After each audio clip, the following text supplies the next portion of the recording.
Good morning, everyone. Great Cal. We're playing some more Pixel Remaster of Final Fantasy IV, and we are heading to the moon.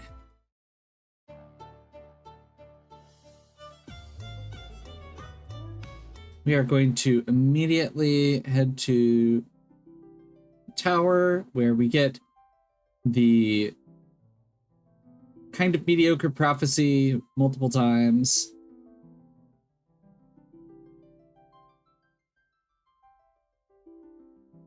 One of my absolute least favorite parts in the entire game, as always. Starting strong. However, this is also a great little, like, I do like the fact that this kind of comes full circle where you end up back in Mysidia with Cecil having to ask them for help. And this whole idea of, you know, their legend being connected to the prophecy, connected to him, when it's the town that he kind of like helped attack in the opening scenes.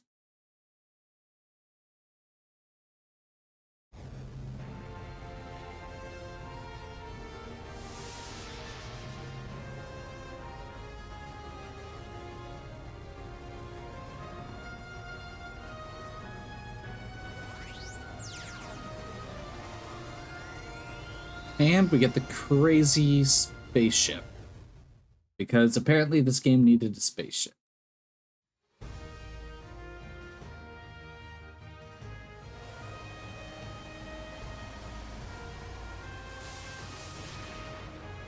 So there are two things we're going to do.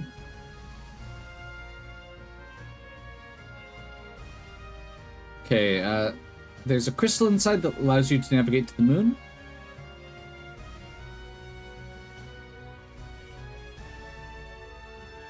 So we will do that.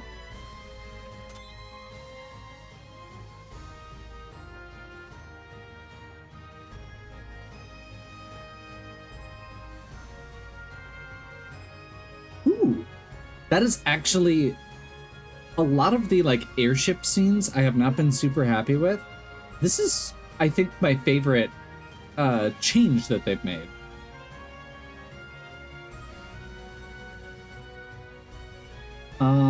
And we're going to go ahead.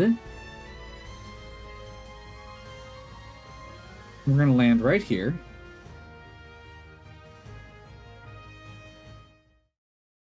I don't remember if there's actually anything in this cave in this version, but it's still just a fun little thing.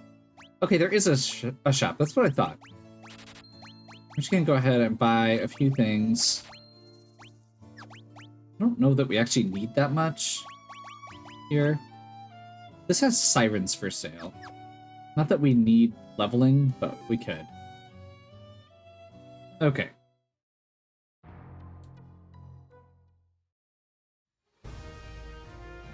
And then we're going to actually fly back. Now, the reason we're doing this is because the way that you trigger the cutscene at Kokol's Forge to get the Excalibur, you have to have gone to the moon. That is the requirement. So, now that we have gone to the moon, we can head back underground quick, grab the Excalibur.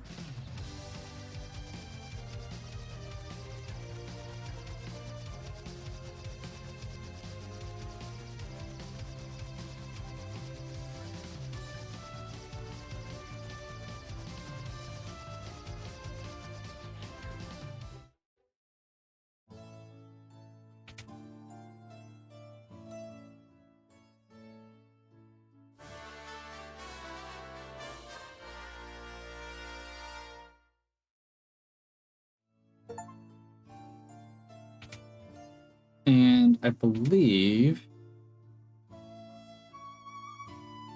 they not open the shop until they must not open the shop until you get back from the moon. So that's okay. We won't go there. Because I think at this point we're pretty much set to cruise through the rest of the game. So I think that's the plan.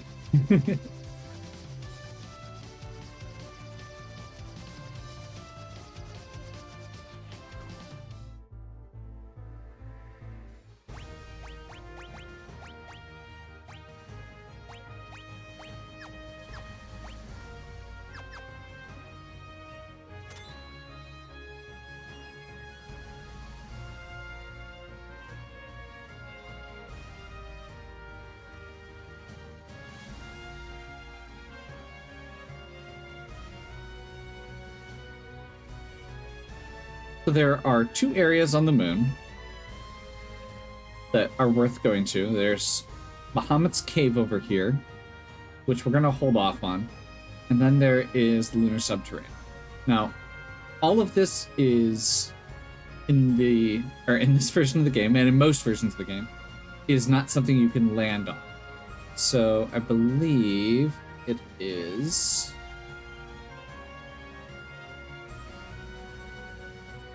over here-ish is going to be the closest spot. I might be a little off. The creepy moon music. There was a closer spot, but whatever. It's not a huge deal because we are going to go through this pretty quick.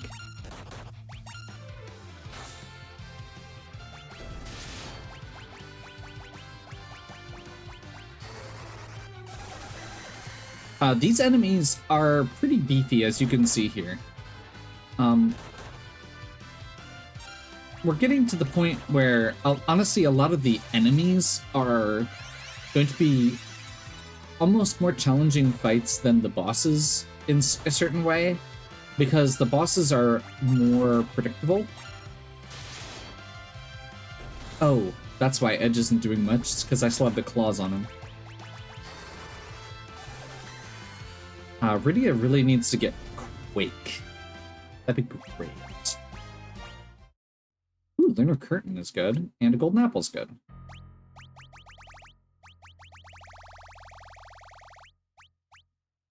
Golden Apple on Rydia. Lunar Curtains allow you to cast Reflect on yourself for free, which is awesome.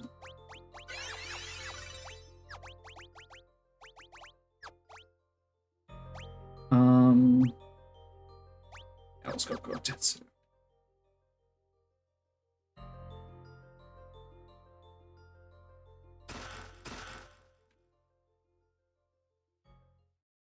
Lunar Curtains are going to be nice because we're going to want to be able to get Reflect up against Bahamut when we get to the Bahamut fight.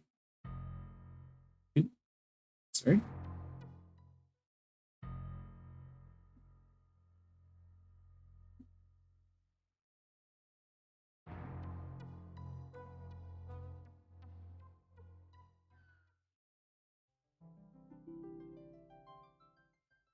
And we get Fusoya.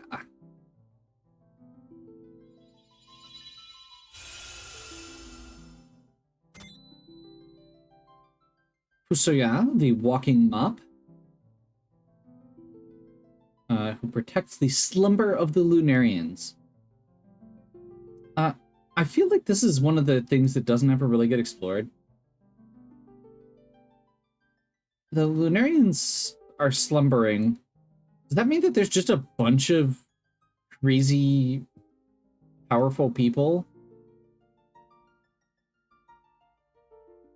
And yeah, he finally tells us about Zemus and the lunar whale, and that Kluya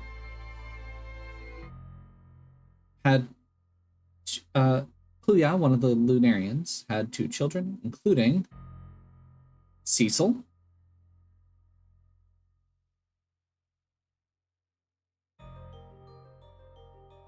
And Fusoya is going to come with us.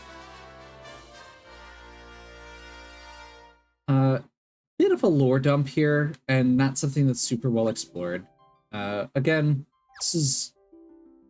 we're getting into the point in the game where, while there's some great character beats on occasion, the plot starts to get a little wonky.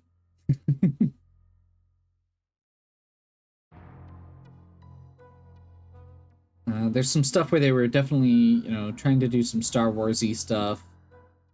Going to the moon is kind of a thing unto itself. Having like a whole nother race of people that are living on the moon, but we never actually know what is going on with them outside of Fusoya, and apparently Cecil's half Lunarian.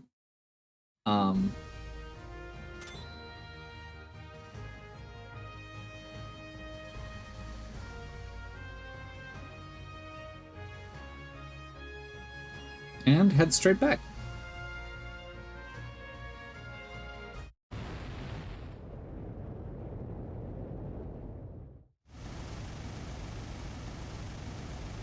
We're too late. The giant of Babel will come forth. And then suddenly there's a giant robot.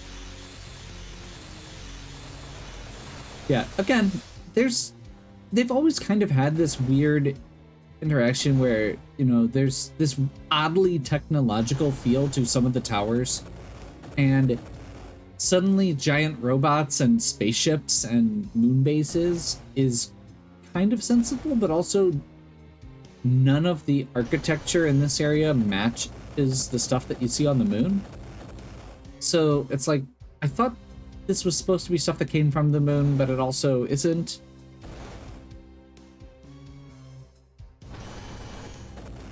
I feel like that's kind of a missed opportunity, where they could have kind of made those things feel more coherent.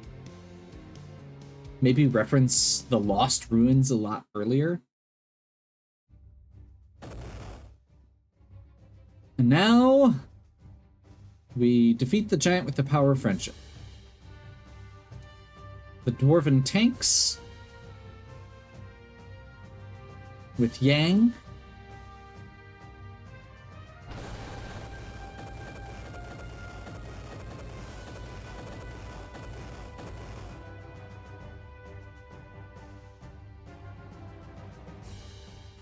Airship fleet from Baron with Sid.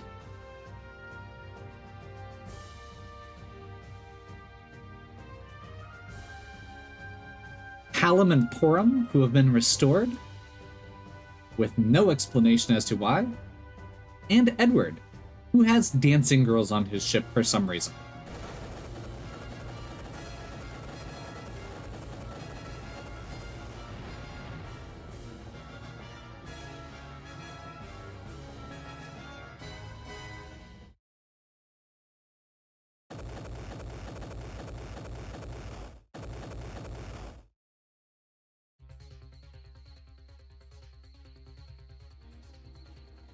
Okay. Keep your beard on. There's nothing I can do. Or there's nothing I can't do. Okay. So we go flying up, and Sid is going to land us in the mouth of the giant.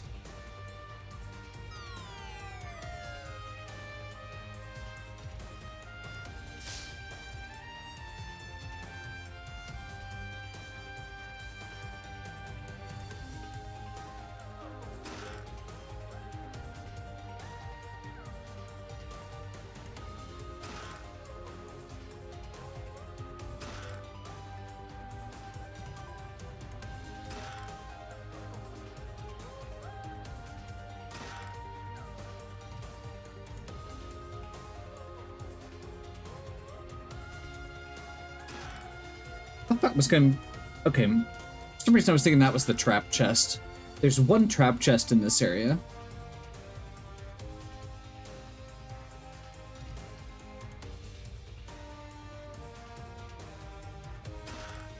There it is. Okay.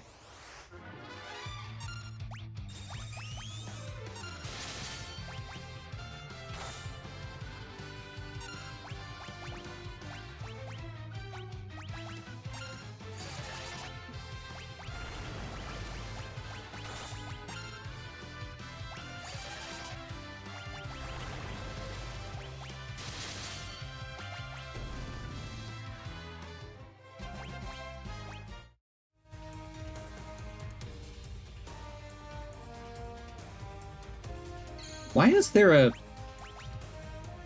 I don't remember that ever being there before. Oh, just a random shop? Okay, we'll pick up some more shurikens. Sure.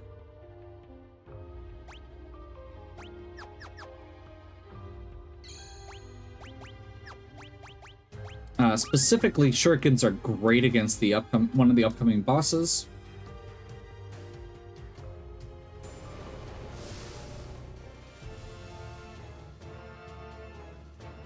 And we have our rematch with the four fiends of the elements.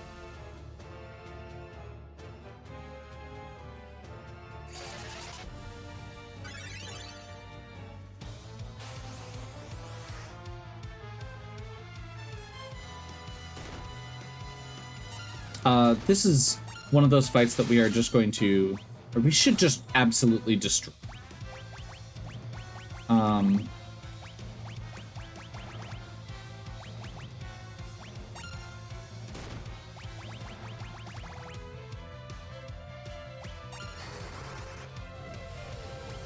Flare, which is a nuke in the original.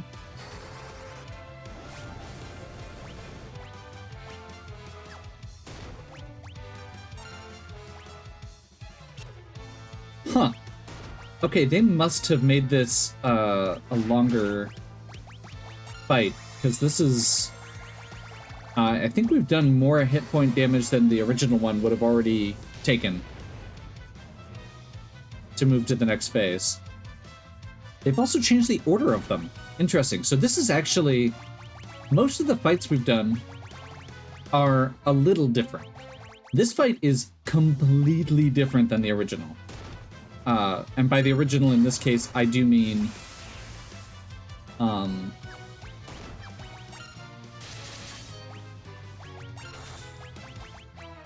the SNES version of this fight.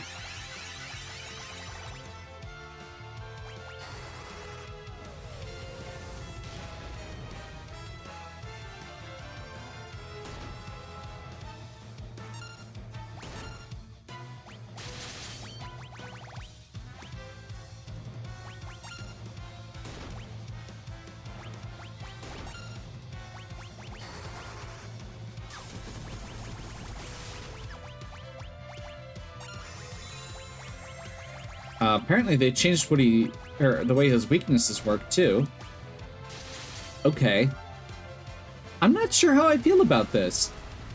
Granted, this is a fight in the original game that's very easy, and they made it actually challenging.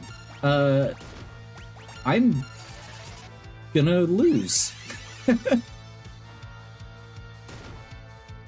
We might need to actually go level a little.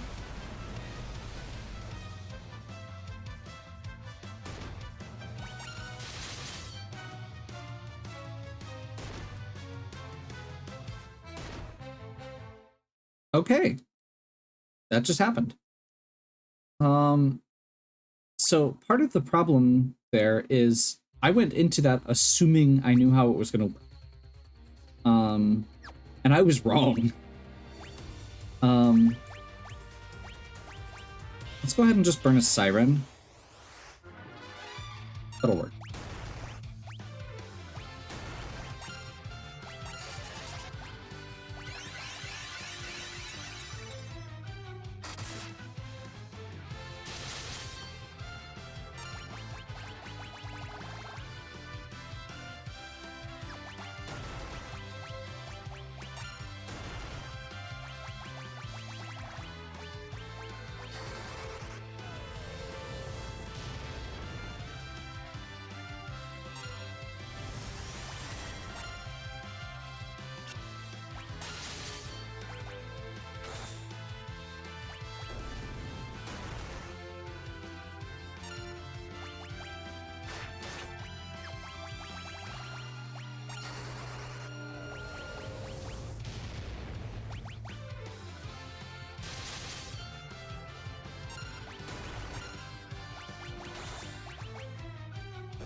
I'm not sure how much difference that's going to make. Okay, I'm going to do a couple things. So I've been keeping Cecil on a very... Well, actually, I didn't even pick up enough stuff to be able to do this, so never mind. We're just switching over from Power Armlet to Diamond Gloves. We're going to switch Edge over to the Power Armlet.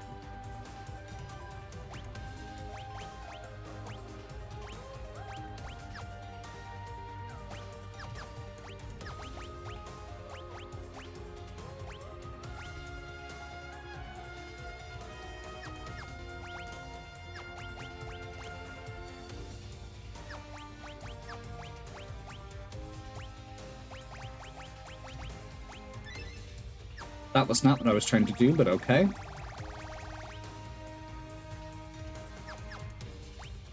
Oh, there we go. I saw Soma drop. That is going to make a huge difference. So that 10 hit points, or 10 magic points rather, means that Fusoya can cast 4 flares.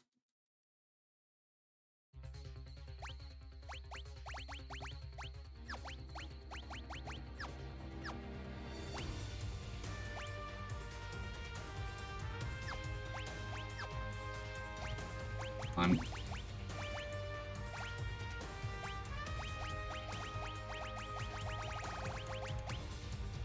Literally all we're going to use is flare. And berserk. Hopefully.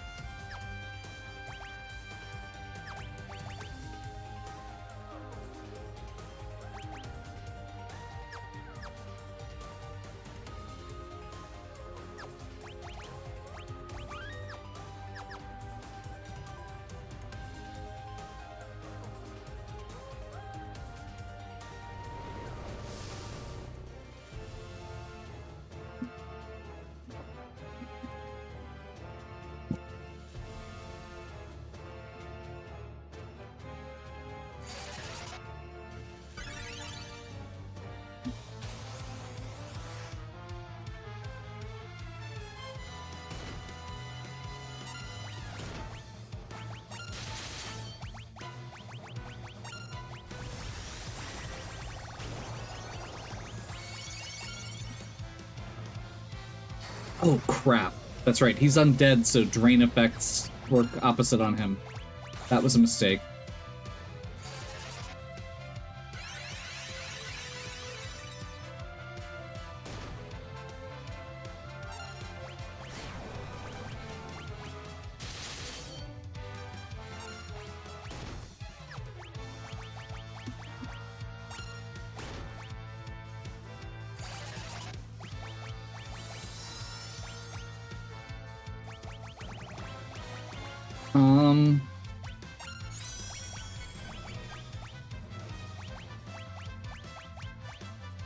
I'm actually going to take a couple turns and just get set up here.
Let's actually do Ashura, because this has a chance to cast Protect. There we go.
We've gotta be getting close to this being done.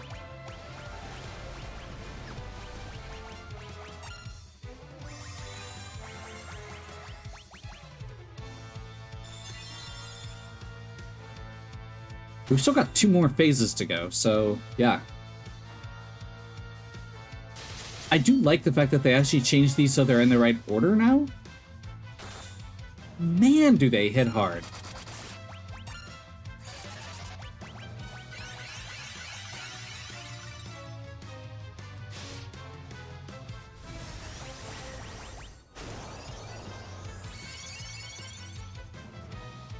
Give a little bit of pop-off healing there.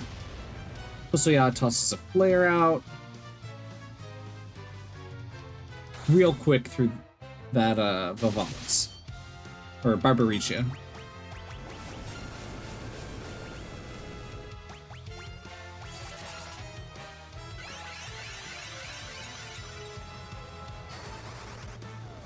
Flare should be non-elemental here.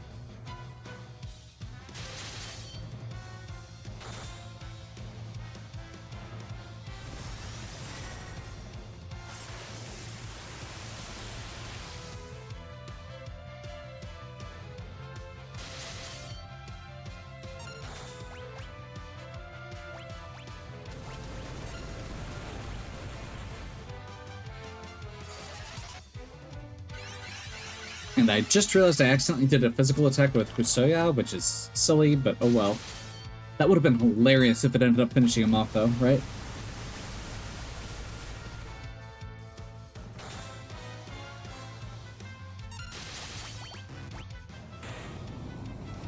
Perfect timing.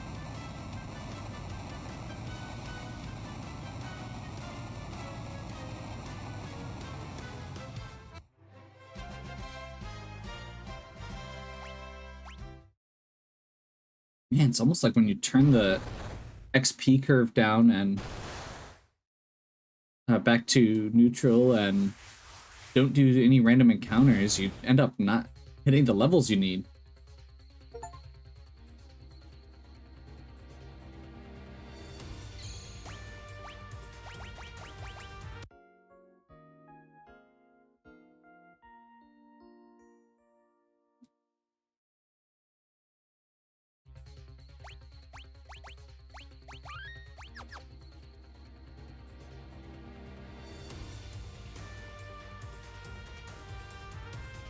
Luckily, this next part is pretty straightforward. I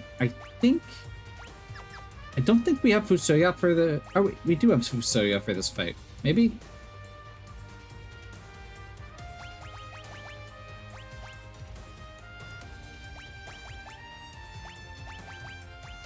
I guess it doesn't matter that much.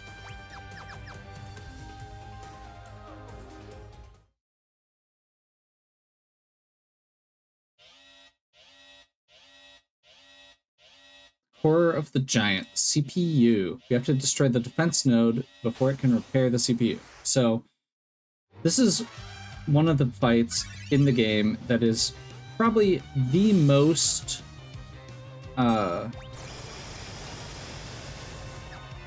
make sure it works the way that it used to. Yes.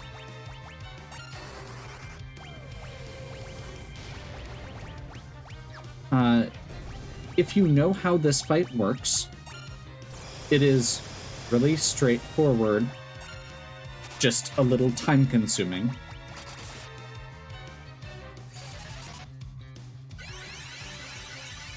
If you don't know how this fight works, you will probably struggle with it.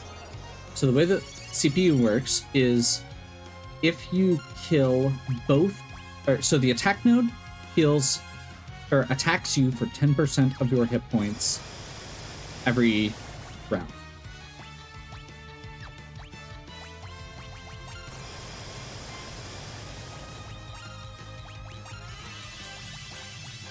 What this means is that as long as you keep healing, it will never be able to kill you as long as you don't skip healing for 10 turns. The defense node heals the CPU for 10% of its hit points every round. So if you get rid of it, it won't keep healing. However, the CPU does nothing unless you get rid of both the attack node and the defense node.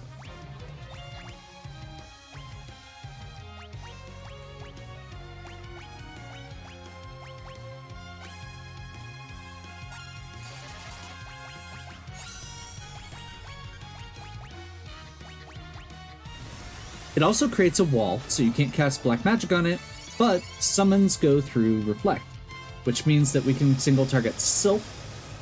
The trick is you have to use a single target summon, because if you use like Leviathan, it's going to kill the attack node. And if you kill the attack node, the CPU attacks with an attack called Globe 999, which pretty much just kills your whole party.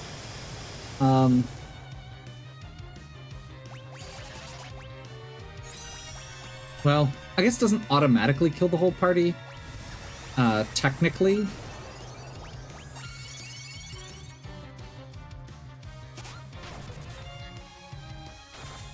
It kills 2 party members, straight up.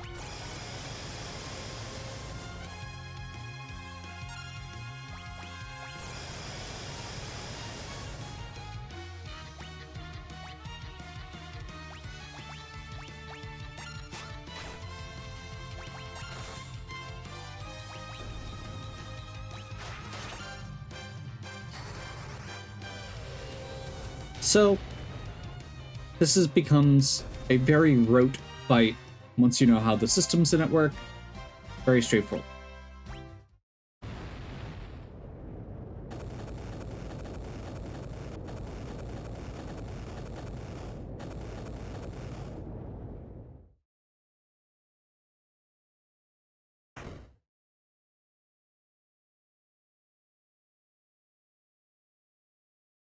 Another old man has a showdown with Golbez. You have to look deep inside yourself and realize who you are. I really wish that instead of casting a spell here, he just bonked him on the head with a stick. A la, Palamon Forum. But it is what it is. What came over me? Why was I filled with so much hatred? My father is Cluya. That makes you Cecil's brother. So it turns out Golbez, the bad guy, was actually being a puppet to Zemus the whole time, the same as Cain and everyone else.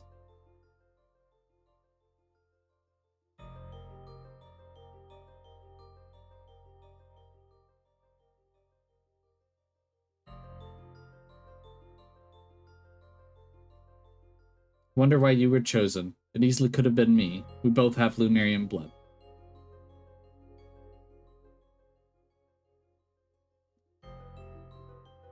Golbez decides he's gonna go take on Zemus because apparently he... I really don't quite understand the logic of why these characters go off on their own instead of joining you, outside of you need to have 5 members in your party.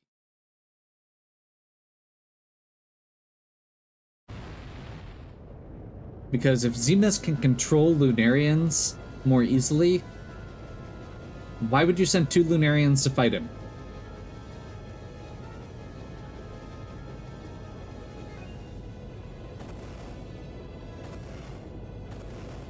Cain promises he's not betraying us again. Again, walks up right to Rosa, which is always... this game does a really good job with the way it frames who's talking and such. And this one in particular is... Cain is really kind of obsessed with Rosa in an unhealthy way.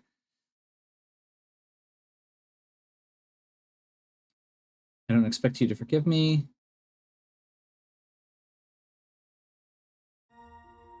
But Rosa defends him.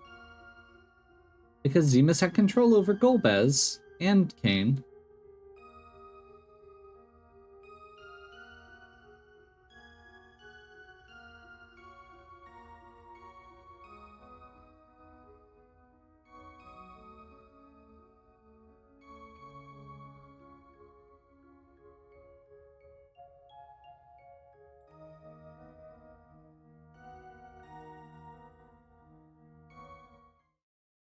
And we're all going to go to the moon and fight Zemus. Except Cecil has another bout of chivalry slash chauvinism, just like back in Kabul. Little kid won't help much anyway. What do you call it a kid?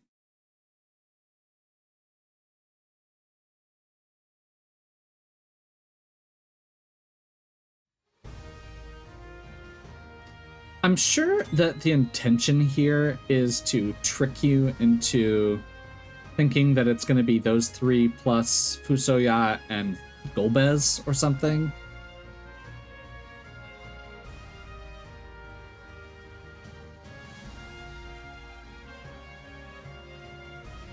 But we arrive and find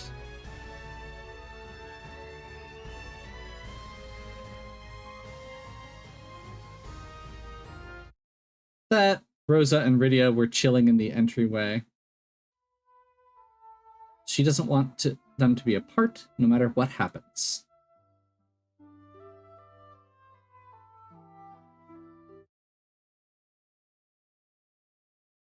This is everyone's war, not just yours. Besides, I'm the only one who can summon creatures to help us. This war is ours to fight.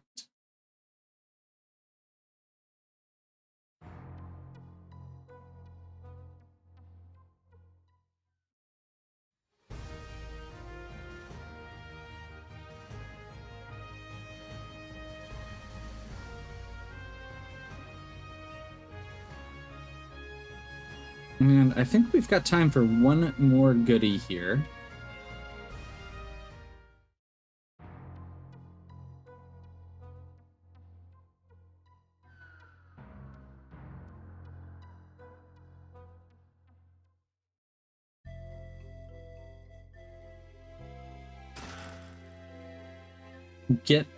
Head into Bahamut's lair. Get the Genji armor.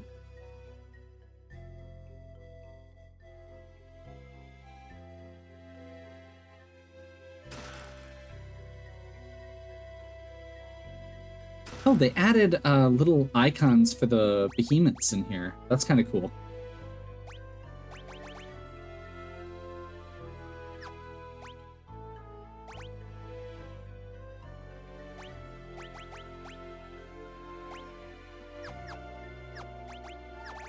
So Kane and Cecil are better equipped now. Full Genji gear. Kane comes back with a Gungnir spear, although we're actually going to ditch that and give him the Defender. Because the Defender is more powerful and more accurate. It does not give him his bonus from jump, but if we're berserking anyway, it's fine.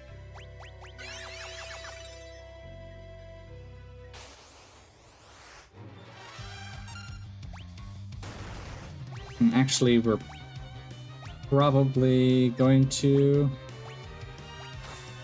That is not what I was trying to do. Well, this could be real bad, because I accidentally pushed auto battle. So, the trick with Behemoth is that he counters everything you do. So you really just need to make sure everything matters.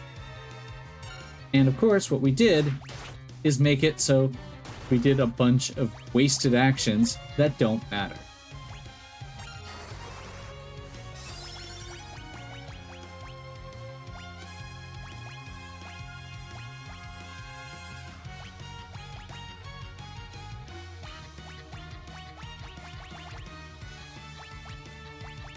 Do I have any other items that cast? No, I don't. Okay.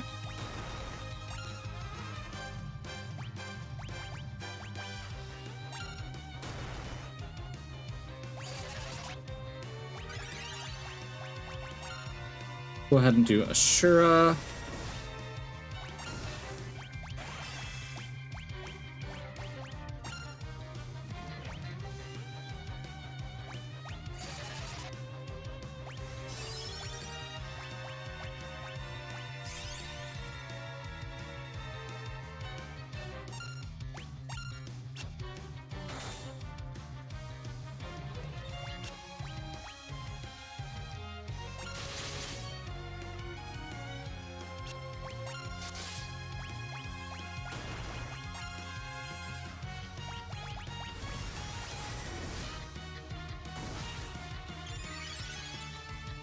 get a double cure here.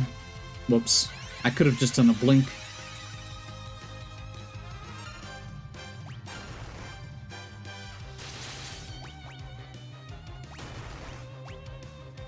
And I know I just changed this. I'm gonna change it back to Gungnir so we can jump.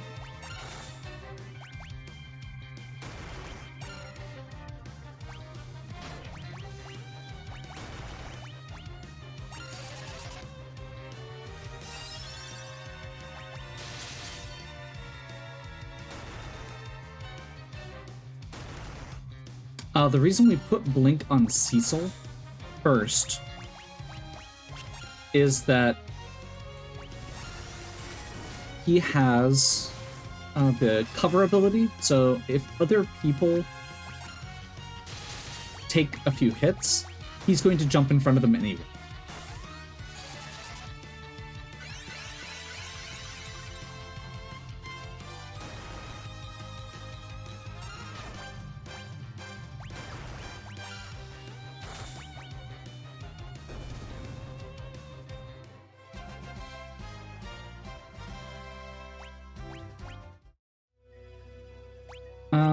Just for the sake of expediency, I'm gonna go double XP on the next behemoth fight. Make it a little faster.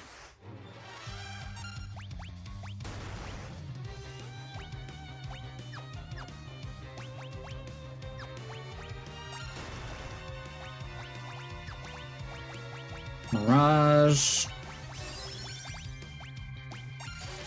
Blink. Ashura.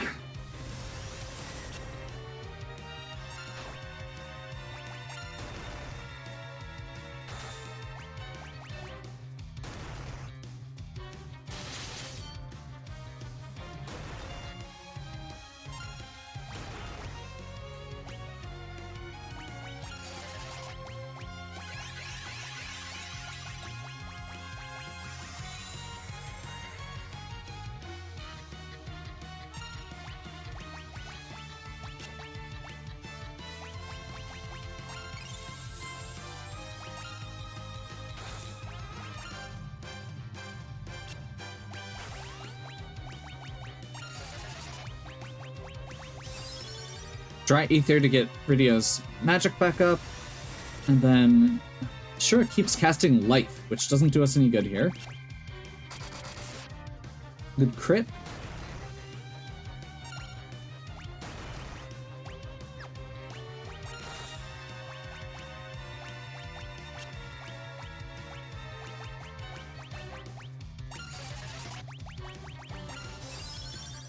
Honestly, if we get the heal or the protect instead of the stupid life that we keep getting, that'd be great.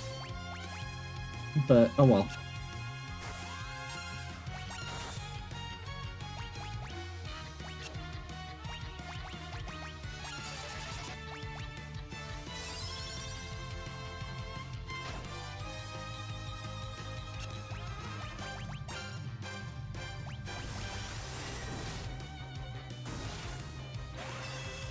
There's the protect.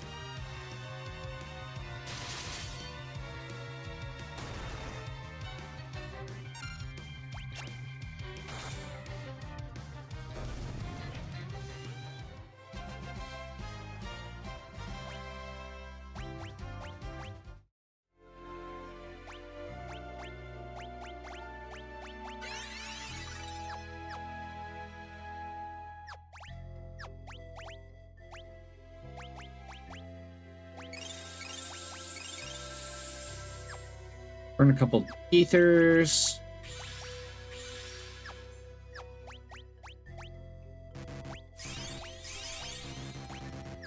Some high potions. And one more. Mirage.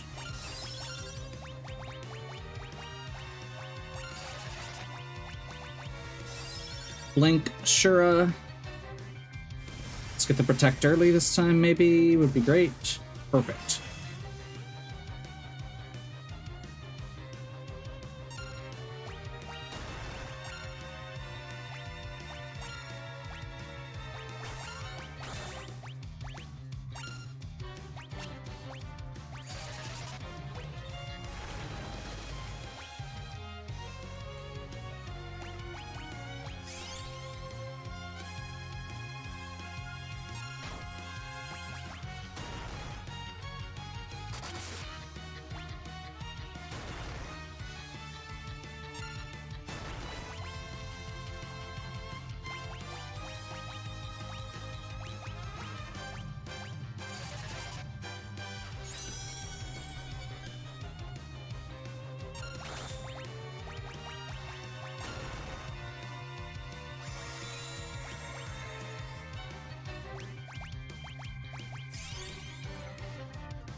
taking a slightly different approach on this copy. Since Cecil hits the hardest and they counterattack everything you do, we're just making it so Cecil is the only one attacking. So we're only doing maximum damage per counterattack.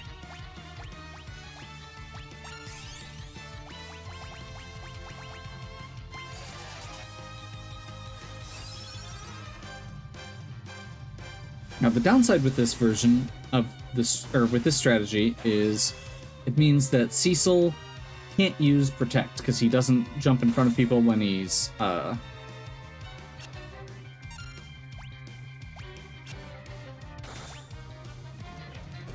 we go. When he's berserked.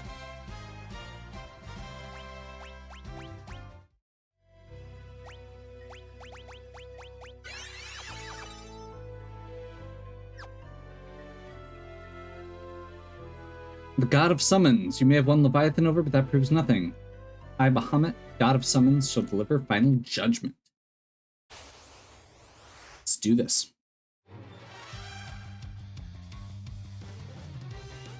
And the countdown begins. Okay, so here's how this works.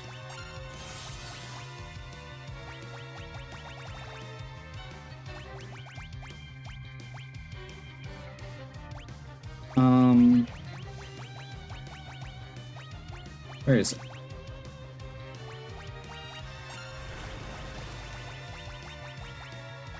This is a race. Does she not know wall? Or reflect? She doesn't. This could be bad.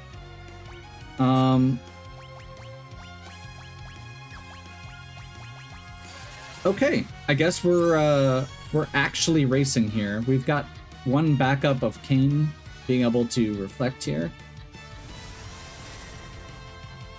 So we'll just go ahead and go nuts. Basically, you just have to beat the countdown. If you have reflect, all you have to do is have reflect on all your characters before he finishes counting down, and then he will hit himself. Oh, we do have reflect. Okay, never mind. I just didn't see it on the list. We're safe.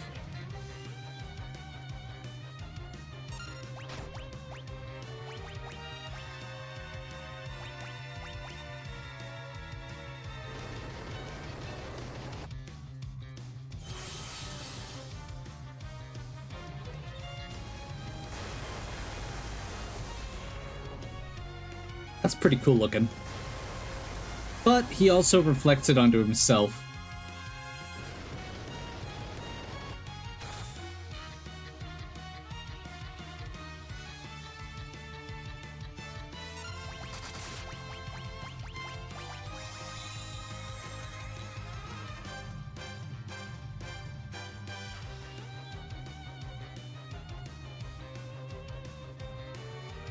Bringing Rydia back up here because I want to make sure she gets the experience.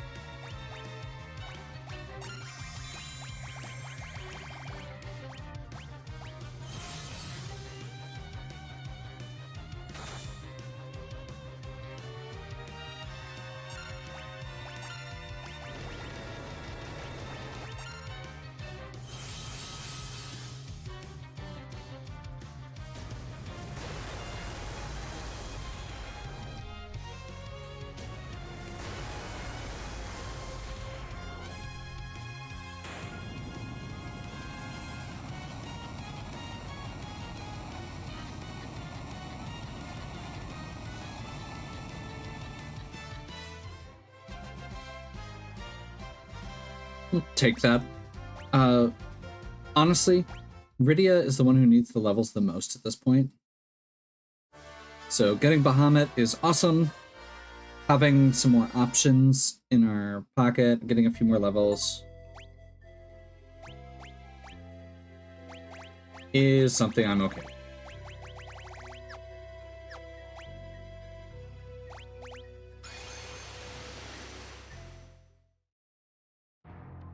And that takes us through all of the core game. All we've got left is the Lunar Subterrane. So I think we'll pick back up next time with a bunch of moon bosses. We'll see how fast I can get through them. So,